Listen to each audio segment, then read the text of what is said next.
Welcome to the first episode of the Makers Misfits podcast. I'm your host, Corbin Tyson, and I started this podcast because I wanted to talk to people who make and people who are misfits. One week it might be a business entrepreneur or an artist who makes for a living. And then the next week it might be a misfit, like a lawyer who's in a punk rock cover band. I just wanted to have conversation with other creative professionals and find out what makes them tick and what works in their business and what doesn't work in their business. I'm really excited for this first episode, and I asked my lovely wife, Sarah Tyson, to be on the podcast. We talk a lot about Burr Oak Floral, her floral business, and how she comes up with ideas.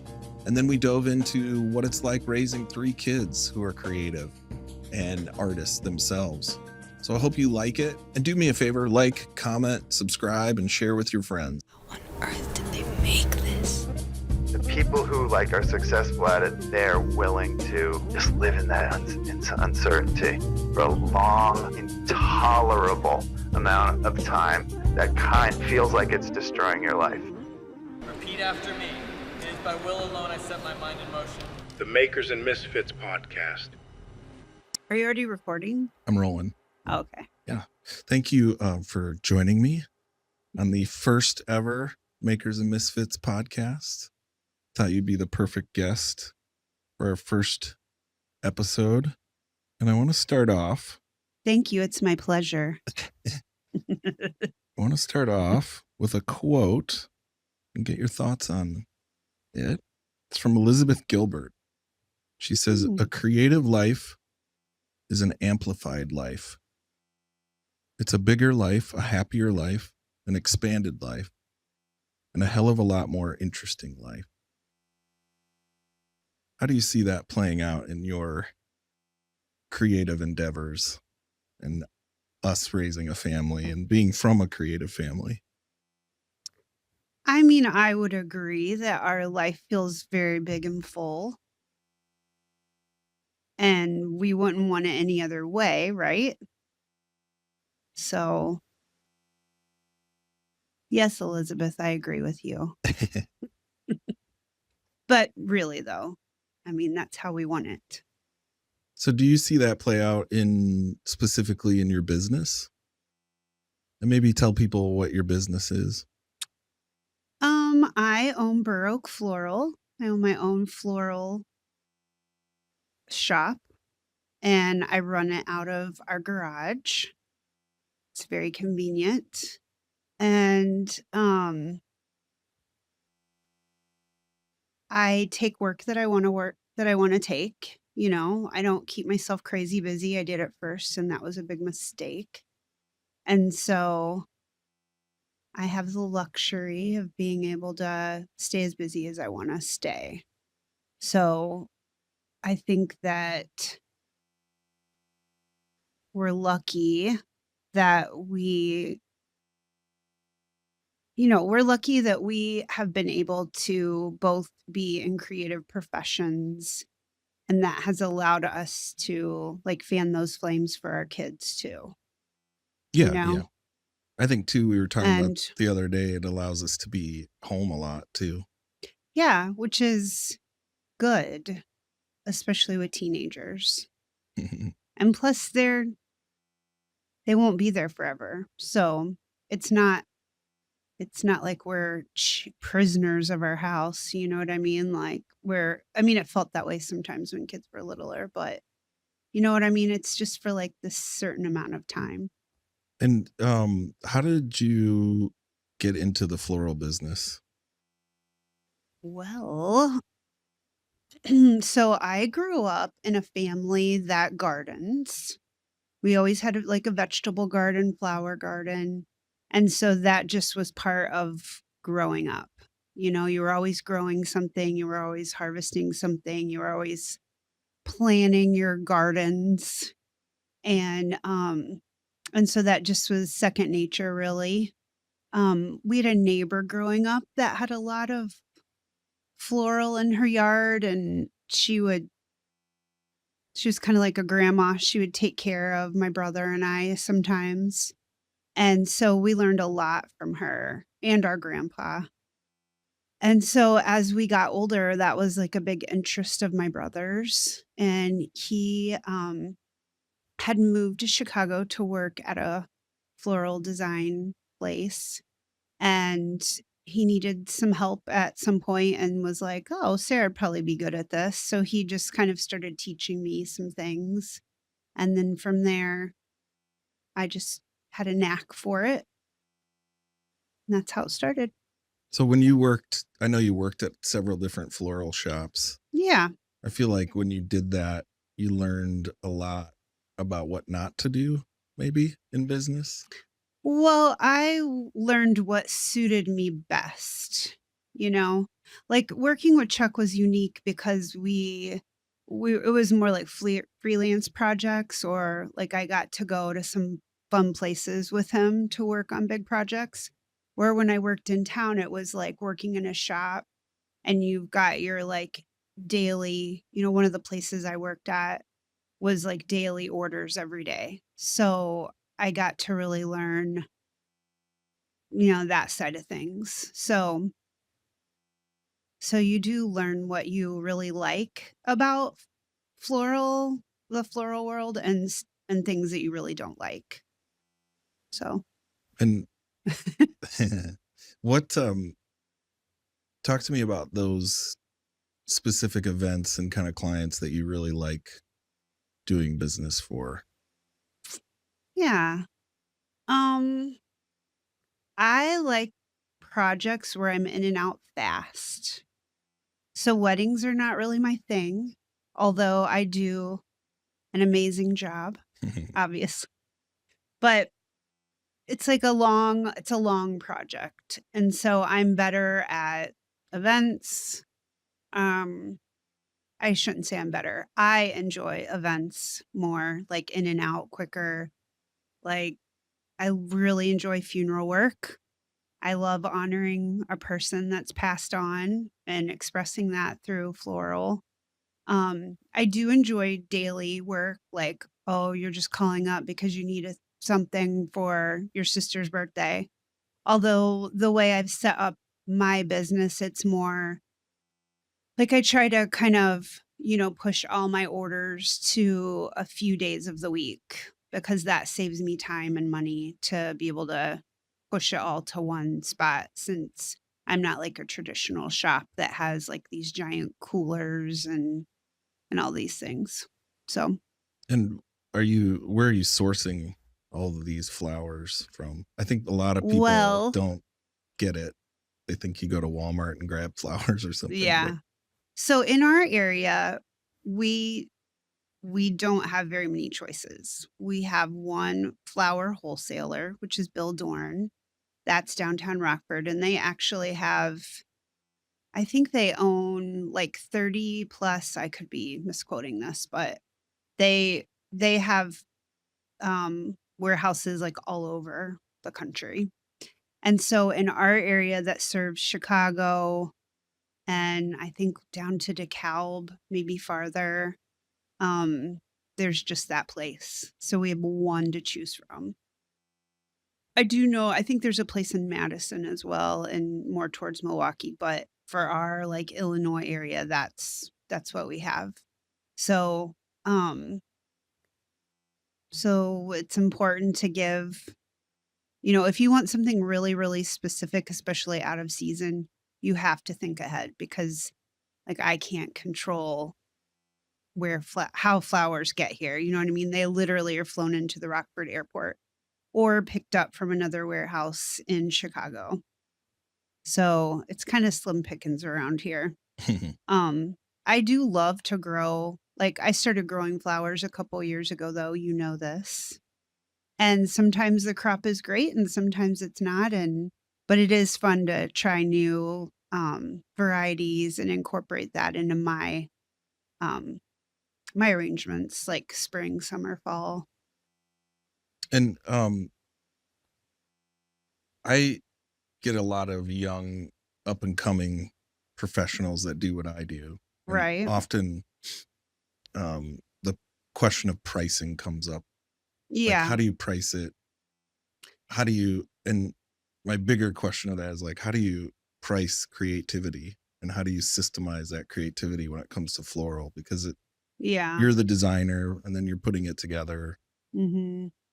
Yeah, you're doing like what I do, I'm doing it every step of the way. There's not anyone telling me how to do this or what to charge or so the rule of thumb is whatever you buy at the market, you're supposed to triple.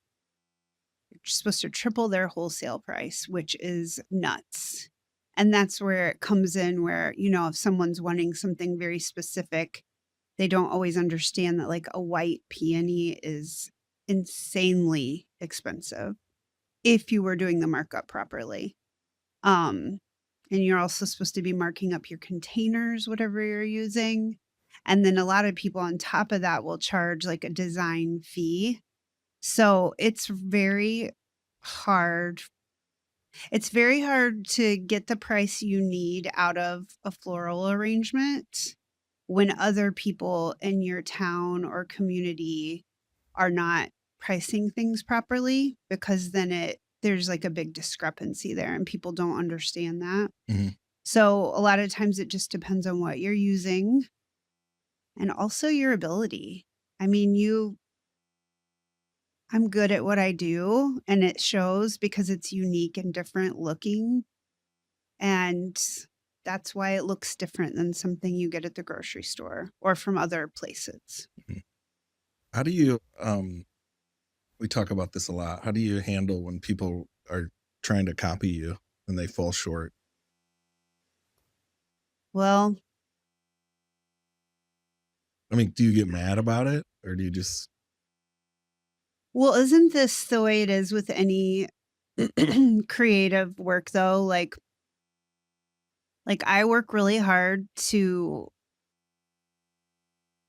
have fresh new ideas that are interesting and also are like um like on my website is the tagline flowers for everyone. Like I want everyone to be able to have good quality design, unique design, something to add to their home or to gift someone.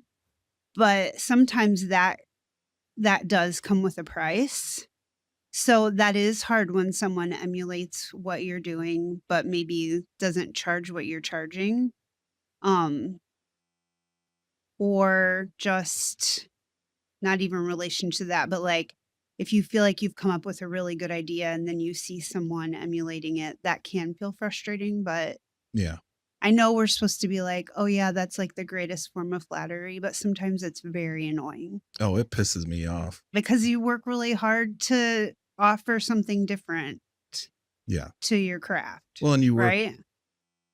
at least for me, I dedicate most of my time thinking about Yeah. the problem at hand. And then nobody tends to understand how long it took for you to arrive at that idea. Yes. And then somebody just kind of casually rips it off. Yeah. It's like, oh, that's cool. They like what I did and they were inspired or they just stole it. Yeah. And then you kind of laugh. You're like, well, that one. You just have to let it go Yeah. because there's nothing new really anyways Yeah. But in the grand scheme. yeah, talk to me about where ideas come from. Are there specific florists that you are inspired by? And how do you take someone else's or how do you take inspiration Mm-hmm. that then leads to something that's your own? Yeah. I mean, there are a few people that I follow, but honestly, not very many because I just think that I want what I do to be unique and I also want it to be my own. Um, and I'm really confident in what I like. Like one thing I know that I'm really good at is color. Like I'm really good at creating like a color palette that is interesting and is visually appealing, even if you don't understand why. And I don't know how I do that. I just realized I could do it. So, but I think that's how it is with a lot of art, you know? You were just saying something about that's how a lot of art is. You don't know where it comes from. Mm-hmm. I think we both call it magic sometimes. Yeah. Talk to me about that magic when an idea hits. Well,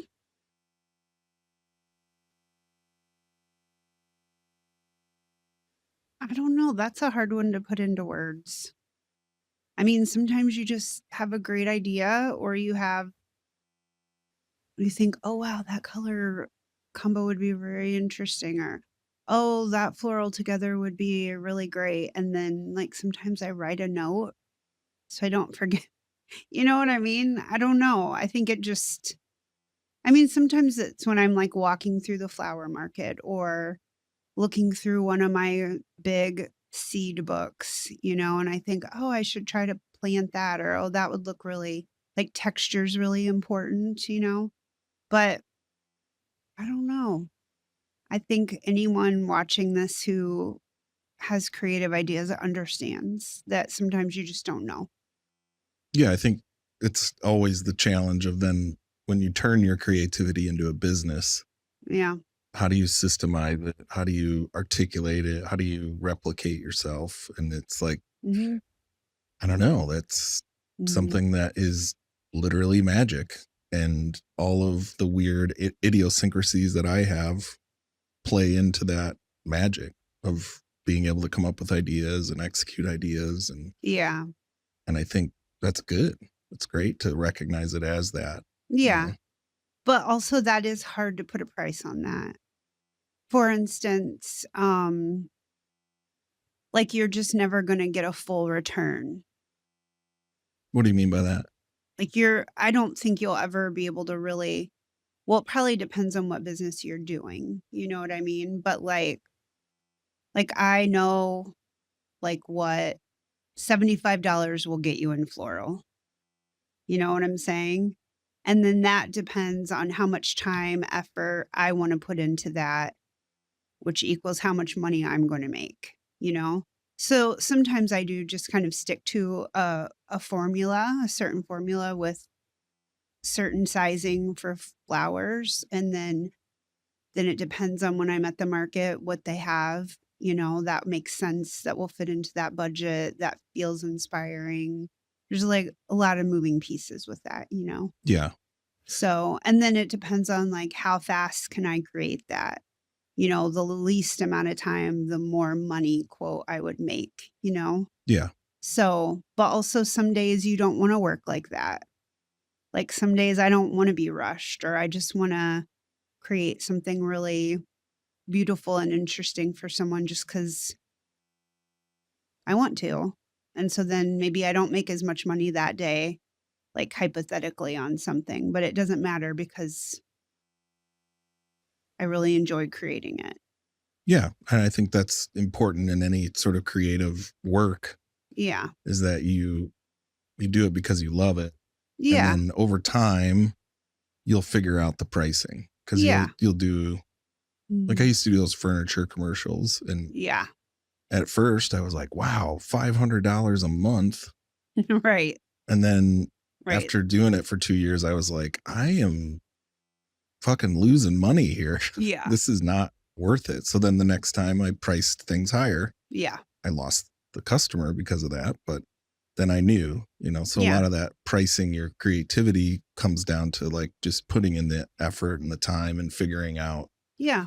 And that took, I know you know this, it took me years to figure that out. Yeah. Yeah. And then anytime we try to cram it into a spreadsheet, it doesn't work because Mhm. it's magic, Yeah. you know? But then other things come your way to fill up that space that are 100%. worth your time, and you can charge appropriately and. Yeah. So when you come into our house, it is a house full of creative ADHD people,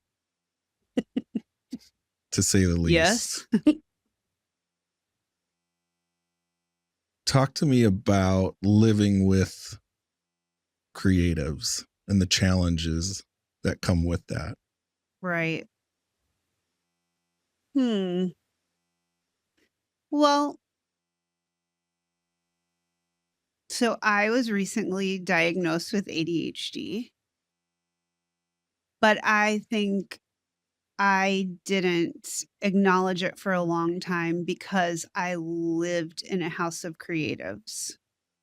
So there were so many things that felt normal to me or typical to me that are not typical. I don't want to say normal, but you know what I mean? Like, and so that has been an interesting journey for all of us because, I grew up in a certain way, but this is just how it happens in a relationship. We each grew up a certain way and then you make your own home and then you have to get used to each other's weirdness and stuff. So, but then raising kids as well, you just do a lot of like accommodations for everyone. What do you mean by that? Just like if someone's got to keep something really messy, they just need to. The main areas of the house need to be kept in a certain way as to not freak out everyone. You can have your private areas a certain way if you need them that way. I think that's a good rule. You know what I mean? We've kind of established that over time. Yeah. Like the main areas of the house need to be kind of picked up in a certain way. And then, Yeah, you can go nuts in your own room. yeah, in your own areas, you can go nuts. Yeah. But it is like really chaotic a lot of times. Or sometimes, people need to do certain things to feel safe or happy or rested. So that might mean someone has to cook make smoothies at 10 p.m. or whatever they need to do, or you know what I'm getting at. Everyone just gets to do what they need to do to feel right. Yeah, I think with our family, at least, we really work hard to praise that creative side of the kids and Mm-hmm. create a safe place so that they can express themselves. Yes. Why? I think we came upon that by accident, but why do you think that's important to create that space for the family and for kids? And Yeah. you did that for me forever. Like Mhm. I've always had a weird sort of tool bench with all kinds of unfinished projects, and Right. there's never been judgment for being the way that I am. Yeah. And then I feel like we both have translated that to the kids, for sure. And why do you think that's important to create that? And maybe like what happens when you don't create Yeah. that space for them?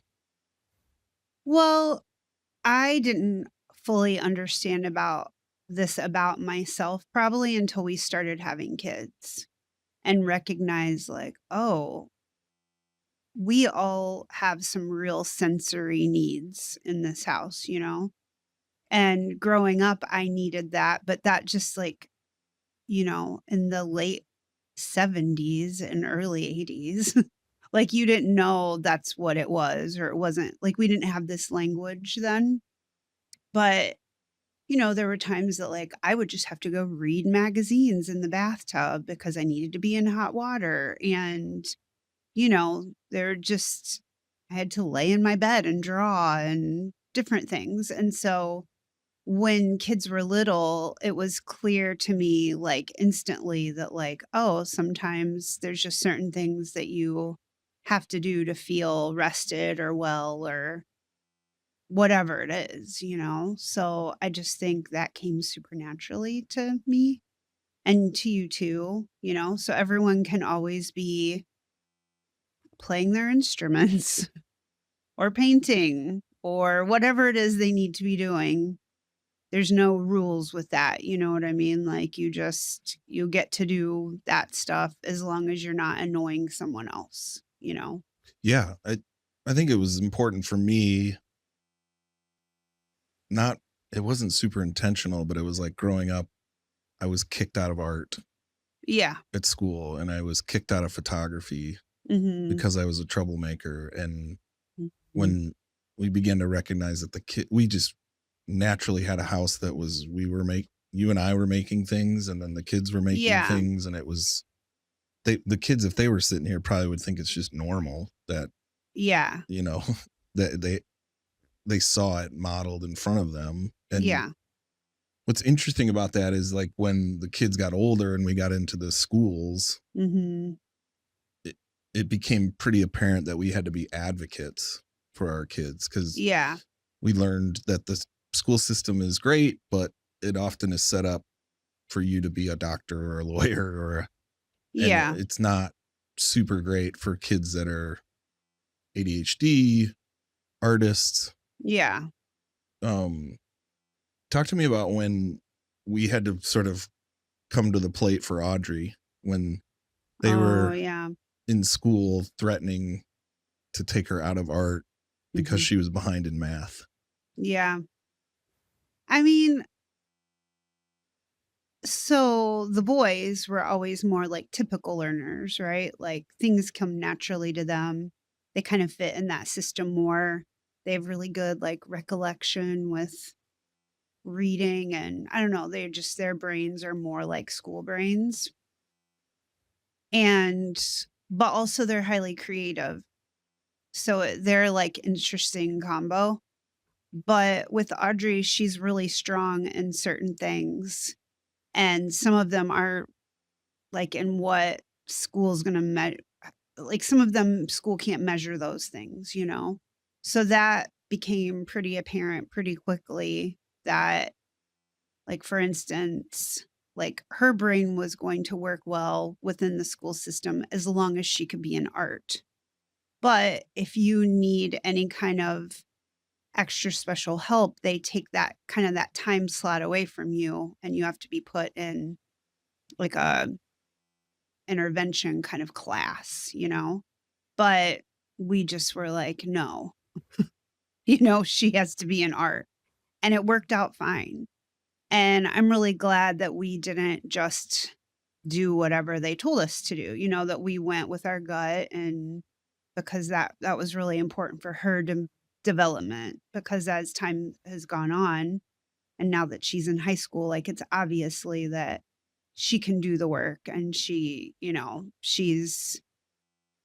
moving along just fine. But during that like middle school years, she really needed that. What advice would you give to other parents that have really creative kids, or maybe even creative Mhm. themselves? Like, what advice would you give them as far as Mhm. like creating a safe environment? Are there things that you would say to others about that? Yes, I would say good luck. No. Um, no, I think it's really interesting you brought that up because I haven't thought about that in a long time. But we did somehow make space for our kids, like without anyone telling us how to do that. I don't know how it happened. That just was like a miracle or Yeah. something.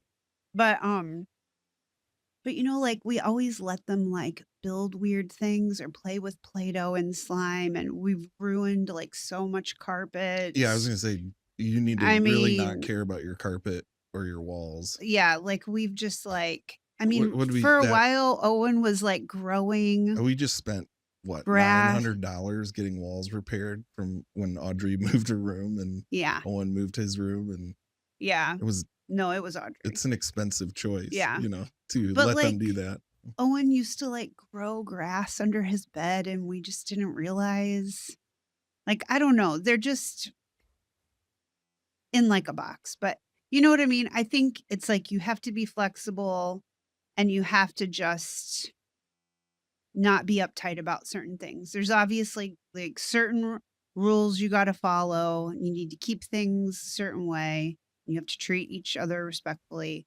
But I think when it comes to the things that don't matter, like who cares if you want to paint every day? Like, so what? Do it. Like, if that is helping you stay off your phone or your iPad or, whatever it is, like you have to be in that creative flow, or you have to be playing your instruments, or you have to be building your Legos or playing video games or whatever it is. Like, like, I think sometimes, like now that I'm older and I hear some parents talk about like certain things being like, oh, what's the word I'm looking for? Like a luxury or like a reward for their children.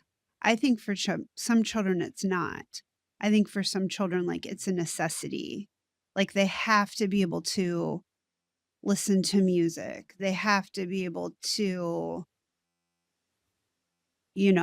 build things with hammers and nails even if like that seems a little dangerous, or they have to be able to get on the trampoline. Just whatever it is, it's just it Yeah, and doesn't. I think I mean, at least me, I'm that way. Like Yeah. I'm when I work on a huge project, Mhm. prior to that big project, I often will build something with my hands because it's Yeah.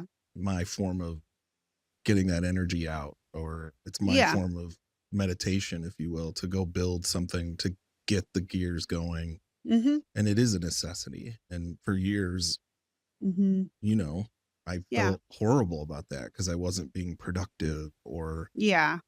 I remember, You weren't understanding what that part of the process did yeah. And now it's for like, you. it's just built into my schedule, really. Like Yeah. I have a huge project right now. And prior to diving into a boring Word document to write scripts and write strategy, I painted this podcast studio and Right. built a liquor cabinet out of a road case. Yeah. But the whole time I'm doing that, I'm processing, thinking Yes. about that strategy, and like you call it, beautiful minding, Yes. you know. Um, talk to me. You've always done such a great job of, even last night, I had like a very long day of brain dumping an immense amount of information for a Yeah. client.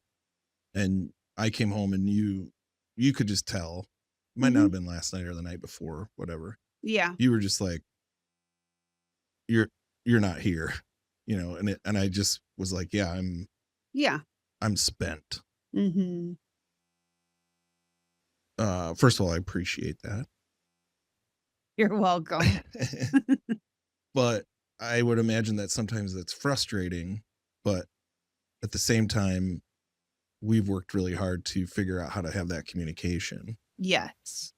How has that changed over the years as we've gotten to know each other more? Mhm. You understand my line of work more, I understand your line of work more. Mhm. How did that come about? Well, I think that you and I worked really, really hard to understand each other and how to communicate. Like, for instance, I feel like I used to take so much personal that had nothing to do with me at all. Like the way your brain works, the way it processes things, the way you're like, you're like over in this other category in your brain and it has nothing to do with. So what I've learned to do is like if there's things I really need to communicate with you about, then I need to say, there's some things we really need to talk about. When is a good time to do that? So that, I'm just not like listing things off to you when you're not ready for that. And then we can't have a conversation about it anyways. Or like also like last night you were really telling me a lot of things about AI, remember? Yes. And my brain could not hear about that anymore because it was too much information and it was like making me go all these other places in my brain and I needed to chill out. It was like my brain didn't want to, I couldn't think about stuff anymore or engage with you in that way anymore. So I just said, I can't hear about this. You should start a podcast to talk about this stuff because it's annoying. But then you were like, okay, like you didn't take that personal. No. You know what I mean? It was just so I think you and I are really good at the give and take of that. Like we've learned how to respect that in each other. Like it's not personal. It's not saying I don't care about you or I don't want to hear about what you care about. It's just like I'm at capacity in my brain, you know? Yeah, I think it's really important to it took me a long time to not take it personally, and Me too. yeah, it was Yeah. I think the advice I always give is like, yeah, it works because years ago I chose to start pulling my head out of my ass and not being so sensitive Yeah. or dramatic about my art, and Yes, that would be very annoying if you were like that. yeah. Um, what would you say to people that are in relationships with creative people? Is there advice that you would give to them? Um, I tend to always kind of say, yeah, you got to have patience. You got to communicate. You've got to, Mhm. um, I say to other artists a lot, you got to figure out how to articulate what's going on in your head and have the conversation. Otherwise, you let it fester and it gets real dark and ugly. Yeah. What advice would you give? I just think you have to work hard to understand yourself first. Like, what are the things that I need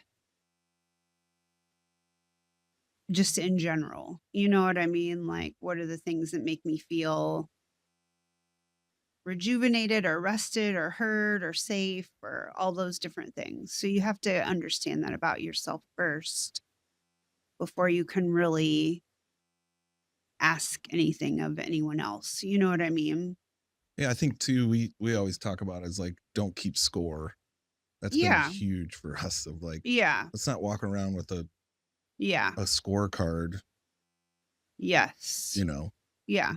And as the kids have gotten older, it's, it's sad to see them like Mhm. Max moving out and Yeah. we miss him. Yeah. But also for us personally, it's like, I feel that I've been able to have more time to express myself, have more time to do my art. You're able to do a floral business and spend time with friends and, Yes. you As know, everyone is aged. Yeah. Like mhm. like our family's needs have changed, I guess is a good way of putting it. So it morphs into different things. It's not like it's so constant like it was when they were little. It's just like different now. So yeah, there's like a lot of like sadness sort of that comes with that for me personally, just because I've always been able to like be around so much with them. But like what you're saying, it's good too. Like there's more time to do things that you want to pursue. But then also, if it's like 11 o'clock at night and someone really needs to talk to you, God, that's hard. then you just have to be available. It also happens to a T once we have sort of sat down and we're at the peak of some great show. They Yeah. come up and have to show us their nails or Hmm. a funny meme, and that's where I have the hardest time That really having patience. aggravates you. Yeah. Yes. Where I'm like way more laid back about that. Like I'm just like, okay. But you get really, yeah. Yeah, I do. I'm like, I don't know what to tell you. Should just chill out more, I guess. probably. I think you might agree with this now that Max is not at our house. You realize how like quick time moves on. Yeah, the old people were right. The old people were right. It goes So by it's kind of fast. like fine if you need to tell us something during our show, like fine, yes, of course. Yeah, we can pause it. We can pause a dumb show. Like it's that stuff just doesn't matter to me the way it did anymore. I want to be available because also, as we know, our house is like where a lot of people gather all the time. And I just think that there's a lot of kids whose parents are just not around. Yeah, we You know? were very intentional about being the house. Yeah. What years later, we've been doing that for a long time. And Yeah. at times it's super frustrating and ugh, but other times it's great because Yeah. we know who's coming and who's going. Yeah. Are there benefits that you see? I mean, I see them, but are there benefits of committing to that? And then also I would add Absolutely. to that question, what are some of the annoying things about that? I think the benefits are, I feel like we really know our kids. We know their friends. I feel like we have stayed close. Like, I think in some of the years that felt really hard with the kids, um, remember we would always say, like, no matter what, we wanna come out of this, like, being close. Oh, yeah, yeah. Like, We'd we say, don't want anything to, like, cause this big rift in our relationship that we can't ever recover from, and so maybe it might seem a little controversial to other adults. It's like no one's business. Like, we are gonna stay close to our kids yeah. forever and ever, And I always say to the kids, like, I can't prevent you from making mistakes. Yeah. So when you make them, Right. call me. Yeah. Yeah. I mean, there's been times when I've, like, second guessed our decisions. Like, "Oh, have we been too laid back on something or whatever?" But, now as time moves on, I'm like, "No, we've somehow just it's fine," because the most important thing is just staying in relationship with your kids. So I've been probably obsessively talking about this at the house, but one of my favorite filmmakers, David Lynch, recently died. Mm. And he has this whole his masterclass, that website masterclass. I watched that Mhm. and it's incredible. And he has this idea about living the art life. And the whole thing is like, you got to set up your space. Right. You got to sort of commit to it. Mhm. How have you seen, you grew up with artists, Mhm. you married an artist, you are an artist. Mhm. Why do you think it's important to, if you want to make a living as an artist, to live that art life? And how do you do it? Yeah. So you have to feel comfortable. If you don't feel comfortable, then it's like you are not able to be like fully yourself, which means then your art suffers. Um, I think I used to not understand how important this is. But as I've aged and raised kids and as we've both aged, you know what I mean? Like, it's really important to surround yourself with the things that make you feel more like yourself. And I think I do that. Like, I let myself hang really weird things on my walls, or I've just let myself, like in my workshop in the garage, put whatever I want out there, even if it doesn't make sense to anyone else or look very whatever aesthetic. I don't even know what those words are, what they mean, but you know what I'm saying. Like not boxing yourself in. Like, whatever feels great to you, do it. Whatever you like, just do it. And it just doesn't matter. I mean, you always say that too. Yeah. It took me a long time to get there because I was Yeah. always in this tension between paying the bills and doing art. And then Yeah. sometimes it crosses over and sometimes it doesn't. But Mhm. in the last 5 years, I've learned that actually that weird creative side of me is what clients want. Yeah. They want Mhm. the weird pictures, or they want that Mhm. creative bent, and people are sick of polished and put together. And Yes. but that took a long time to be comfortable with that because I was raised at school, especially, like, Yeah. as I was a weirdo because I liked weird things or Yeah. wanted to take pictures. And so I think over the years we've learned to be more comfortable with ourselves and be Yeah. like, yeah, this is who I am. And It's everybody, also more acceptable now too. yeah, that's true. I mean, like, now it's in everything that you see, basically. You know Yeah. what I mean? Like, things don't have to be perfect anymore. Yeah. But So where can people find your floral business if they wanted to order flowers? oh my goodness. Well, you can find me on Instagram and on Facebook, Burr Oak Floral. I do have a website, burrockfloral.com. If you want to order anything, you would do that on Instagram or Facebook. Or if you know me, you can just text me. So speaking of Instagram and Facebook, hmm you know, when it comes to marketing, what has been the most effective form of marketing for you at Burr Oak Floral? Word of mouth, doing good work, someone telling their friend who's looking for this or that.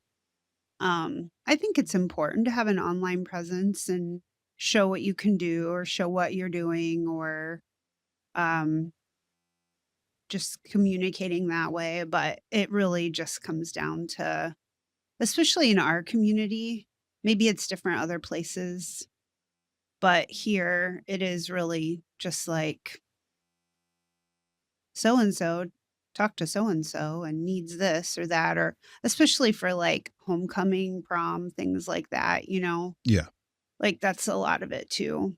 So, I think that's for most businesses. I think, yeah, mhm, you have a social media plan, you have a marketing plan, but ultimately the best yeah. clients that I've gotten are word of mouth. Yeah. It's rarely that somebody's like, Yep. "Oh, I found you on Instagram." It's like, no, Yeah. my buddy Bill told me to call you, and Mhm. or somebody ordered flowers for somebody, and then they ordered. Yeah, I think I in your mean, service or your kind of business, that is yes, always going to be the king, is word of mouth.